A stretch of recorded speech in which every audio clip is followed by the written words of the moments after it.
So if the eruption is over, and I don't think we're ready to call it over yet, it may be a pause, but the longer time goes on, maybe the more likely the lower east rift part of the eruption anyway is over. We can start to ask questions about how big was this, how long did it last, etc. One of the questions, of course, is how much did the caldera subside? That subsidence is more than 500 meters. So we can put that into historical context as well. This is a time series from 1800 all the way up to the present. The vertical axis is summit collapse volume. So the summit of Kilauea has collapsed in the past. It's collapsed many times, in fact. It's collapsed in geologic history. And of course, for those, we don't have a very good constraint on the volume. But the written record at Kilauea goes back to about 1800, and we have some constraints on those. So these are those volumes. 1840, right up here, about 500 million cubic meters. There's my mouse. 1924 was about 200 million cubic meters, and there's 2018 up there. So it's certainly an outlier. In fact, you could say that it's unprecedented in Kilauea's written history. That's about 0.8 cubic kilometers of material subsided at the summit and probably erupted as well. Calderas have formed at other volcanoes as well. Well-documented caldera collapses are very rare. There's really just a handful of them. Here are a few. Piton de la Fournaise in the Indian Ocean, Talbachik in Russia, Miyakojima in Japan, all fairly recently. These volumes are all smaller than Kilauea.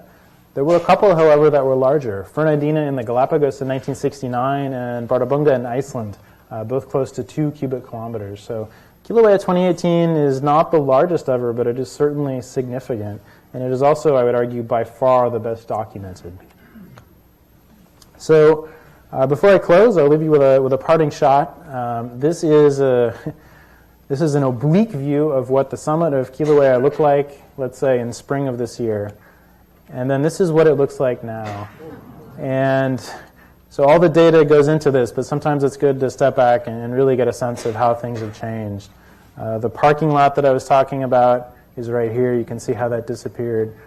The gray color is due to ash, mostly from those explosions in May. And again, the Hawaiian Volcano Observatory is right there, still standing there on the rim of a much deeper caldera. So the question is there public access to the observatory now? Actually, the entire park is closed and has been since May 11th, so no. Do you expect the observatory to still be usable at some point, the structure itself? And do you know what the national park is going to be like now or at some point in the future? Yeah, those are both great questions, and I wish I had better answers for you.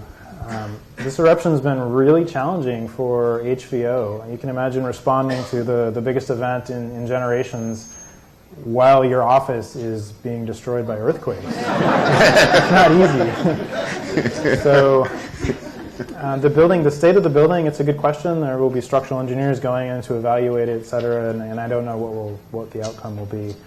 There are advantages and disadvantages to being that close to a volcano. HVO is a fantastic place to be in the tower and watch lava flows in the crater. It was unbeatable. But for really outlier, unusual events like this, it was close. So I don't know. In terms of the park, so the park is still closed. They're slated to hopefully at least partially reopen, I believe in September. It will not be the whole park initially. There's a lot of infrastructure damage. There's roads. They had no water. So I imagine it'll be a gradual opening, and then there'll be a lot of decisions to be made about where roads should be built, et cetera. There was a road, so I showed you that parking lot that fell in. That road was open until 2008 when the lava lake formed, and gas, et cetera, from the lava lake meant that road has been closed for the last 10 years.